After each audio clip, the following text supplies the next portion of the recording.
andito na naman tayo upang magbigay ng short tip tutorial information. Dito lang yan sa poultry supply business. Bago ang lahat, short intro muna tayo.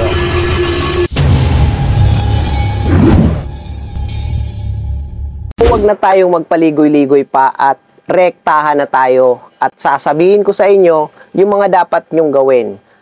Ito ay part 2 ng aking vlog dito sa Small Business Poultry Feed Supply. So ano nga ba yung mga nabanggit ko doon na related dito sa business? So kailangan kapag magpuput up ka po ng business na poultry supply ay kapag nakapagbayad ka na doon sa nire-rent mo, kailangan ay asikasuhin mo muna yung permit mo bago yung stock. So yun yung magandang tips guys upang mas mapadali ang iyong pagbibusiness at pagtitinda. So ano nga ba yung mga dapat mong unahin? So yung iba na mga problema kasi iniisip nila is, kuya, meron bang mga seminar regarding dyan sa mga supply, mga feeds or sa mga mga gamot, mga ganyang gamot, mga like ganito. So, sa ibang lugar guys, alam ko meron. Pero dito, kung mag-uumpisa ka pa lang naman, pwede mo naman tingnan sa YouTube kung ano yung mga dapat mong matutunan regarding sa pag-aalaga ng hayop. At pwede mong i-apply sa pagtitinda mo ng mga pagkain ng hayop. So, balik tayo dun guys sa permit. So, ang dapat mong unahin ay kukuha ka ng DTI. So, before ka kumuha ng DTI, make sure guys na meron ka ng naisip na pangalan na related dito sa gagawing mong small business. Magre-ready ka guys ng 3 pangalan na hindi magkakapareho para may pagpipilian ka na.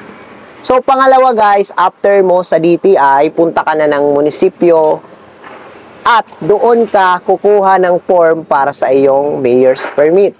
So, ano nga ba yung mga kailangan sa ating mayor's permit? Isa na po dyan guys yung requirements ay DTI.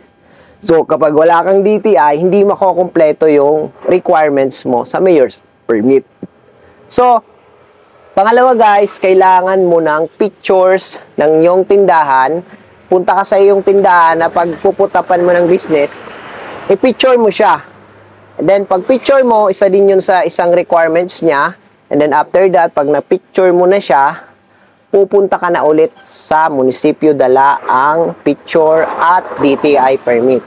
And after that guys, para ma-access nyo ang pinagre-rentahan nyo, ay dapat nag-request na kayo sa may-ari ng tax declaration. Kasi yan yung pinaka-importante at espesyal na kukunin nyo doon na requirements para doon sa mayor's permit nyo. Yung tax declaration. Ano nga ba yung tax declaration?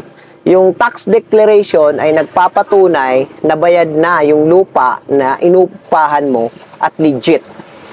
Ang pangalawa naman guys, tax ng building. Kasi dalawa yan eh.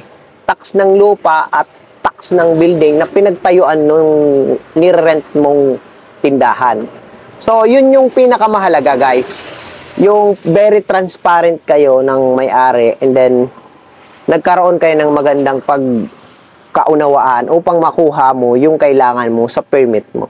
So, pag natapos mo na yun guys, magre-request ka na ng MINRO para ma-approve na din yung mayor's permit mo. And then, sa amin kasi guys, ganito, kumuha pa ako ng MINRO. And then, yung MINRO guys is yung sa basurahan, 3 basurahan. And then, yung naman, yung sanitary, sa mga sanitary is yung kukuha ka ng result, yung maglalaway ka dun sa baso. And then, i-test nila yun sa laboratory. Yun yung sanitary. And then, yung certificate naman ng tax declaration, ibibigay mo dun sa office nila and then bibigyan kang certification. Then, after that, sa certification, pagpunta mo doon ulit, bibigyan ka nila ng requirements para doon sa Bureau of Fire. So, ano nga ba yung kailangan natin sa Bureau of Fire, guys? So, kailangan syempre goods ang electrical wiring, and then kailangan may mga outlet na din tayo na pagsasaksakan, and then kailangan mostly dapat mayroon na po kayong nabiling fire extinguisher. So mostly ang price ng fire extinguisher around 2,500 yung 10 lbs.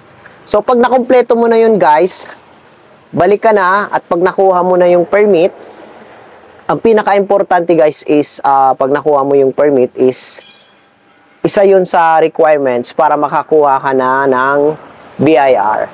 So ang requirements po ng BIR guys is Mayor's Permit and DTI. So kapag kumpleto ka na noon, pwede ka nang pumunta sa BIR.